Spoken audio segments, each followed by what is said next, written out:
Hi everyone, my name is Kira Bond and I'm going to be covering the current event for week 8. So this event happened in 2012 and continued through 2015, but has been brought to light again because the captor of 4 American journalists was captured and is now awaiting trial. Shafee Elsheikh was a British national senior leader who took particular pleasure in mistreating the hostages he held captive. Elsheikh is accused of playing a leadership role in an Islamic State cell that kept more than 20 Western hostages captive from 2012 to 2015. During that time, when the terrorist group controlled large swaths of Iraq and Syria and was at the height of its power. Alexandra Cote, Mohammed Emwazi, and Elsheikh's accomplices, they were Elsheikh's accomplices in the torture and executions of the 4 American journalists. They were known as the Jahidi John, and together the men were nicknamed the Beatles by their captives, in part because of their accents and in part because the hostages felt the need to be surreptitious when talking amongst themselves because they risked punishment to be openly discussing their captors. Elsheikh was known as Ringo in the Beatles. There was a 4th as well, whose name was Ain Davis, who was already serving a prison sentence in Turkey. James Foley, Stephen Sotloff, and aid workers Peter Kassig and Kayla Muller were among the American hostages that were captured by these men. Foley, Sotloff, and Kassig were killed by decapitation, and gruesome videos broadcasted their executions to the world. Muller was forced into slavery and raped repeatedly by the Islamic State leader Abu Bakr al-Baghdadi before she was killed. British nationals are known for their cruelty, but Elsheikh was known specifically for taking pleasure in being extra cruel to his captives. Some examples of his cruelty were when the hostages were about to be released after paying ransom and were given going-away beatings. Another example was when Elsheikh and his friends learned that a European hostage was marking his 25th birthday, and they ensured that they inflicted exactly 25 blows to the man's head. Waterboarding and other forms of torture were also inflicted on the hostages.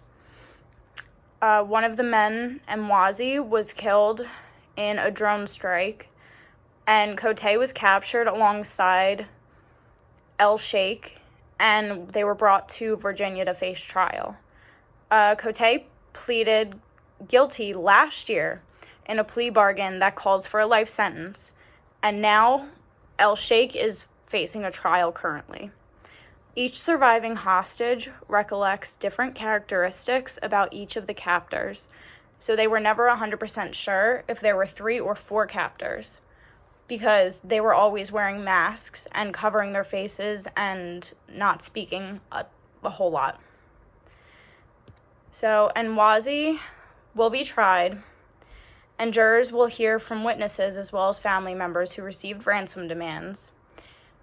And Elsheikh will also be tried under the same conditions.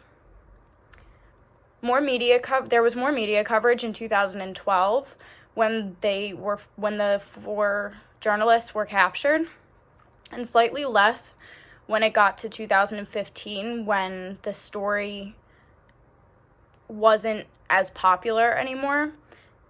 At this point, there's virtually nothing on the internet about them being captured and them awaiting trial. So I was looking through news articles on ABC News, CNBC, US News. They all had the same exact article, copied and pasted. So I thought that was really interesting because there wasn't much, if any, news coverage on any stations. There was nothing on the TV. There was nothing in the newspaper. It was just based off of these articles that were online, that it was no extra information on any of them. It was just the same exact news article, copied and pasted every single time over. It had to have been at least 10 different websites. So Elsheikh has numerous media interviews where he openly admitted to being a Beatle, but his attorney said that they shouldn't be used during the trial because they were made while he was in custody of the Syrian Democratic Forces, and he was fearful of being transferred to Iraq, where he heard rumors that detainees were being executed after about 10 minutes. He was only admitting to being part of the group so that he could be transferred over to America. In the CNBC News article that we had read in this week's module, it mentions that with social media and the internet today, basically terrorists can become their own mass media, and certainly more does need to be done to try to take that ability away from them. So media becomes really complicated when it comes to trials, as people may have seen the story back in 2012, 2015, about a year or so ago, when they were captured and brought to the U.S.